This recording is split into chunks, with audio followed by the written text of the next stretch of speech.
Textile માર્કેટના વેપારી સાથે કુલ ₹54,79,695ની છેતરપિંડી કરી છેલ્લા એક વર્ષથી વોન્ટેડ કાપડ દલાલ અમિત બલરાજ ગુપ્તાને મુંબઈ ખાતેથી ઝડપી પાડતી સલાબતપુરા પોલીસ ટીમ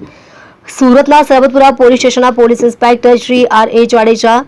અને બીજા police inspector Shri K.D. Bhimani નાઓના નેતૃત્વ હેઠળ સર્વેલન્સ સ્ટાફના police sub inspector Shri S.I. Makrani તથા હેડ કોન્સ્ટેબલ કિશોરભાઈ ધીરુભાઈ તથા હેડ કોન્સ્ટેબલ અંકિત કુમાર રાજેશભાઈ તથા પોલીસ કોન્સ્ટેબલ વિશાલ કુમાર અરવિંદભાઈ નાઓની એક ટીમ ઉપરી અધિકારી શ્રી નાઓની પરવાનગી મેળવી મહારાષ્ટ્ર રાજ્ય ખાતે રહેતા વોન્ટેડ આરોપીઓને ઝડપી પાડવા સારું રવાના કરવામાં આવેલ હતી, જે ટીમ દ્વારા ટેકનિકલ તથા હ્યુમન સોર્સિસના આધારે રાઉન્ડ ધી ક્લોક આરોપીના મળી આવવાના તમામ સંભવિત સ્થળો ઉપર વોચ તપાસમાં રહી ન્યૂ ટેક્સટાઇલ માર્કેટના વેપારી પાસેથી કુલ્લે ₹54,79,695નો પેપર ક્રાફ્ટનો માલ મેળવી લઈ રૂપિયા નહીં ચૂકવી છેતરપિંડી કરનાર આરોપીઓ પૈકીના મુખ્ય સૂત્રધાર કાપડ દલાલ અમિત બલરાજ ગુપ્તા ઉંમર વર્ષ 47 રહે 8/19 બી ગણેશ ભવન સેનાપતિ બાપટ માર્ગ માહિમ રેલવે સ્ટેશનની સામે માહિમ વેસ્ટ મુંબઈ ખાતેથી ઝડપી પાડી તેને સુરત ખાતે લઈ આવી આગળની કાયદેસરની કાર્યવાહી હાથ ધરેલ છે।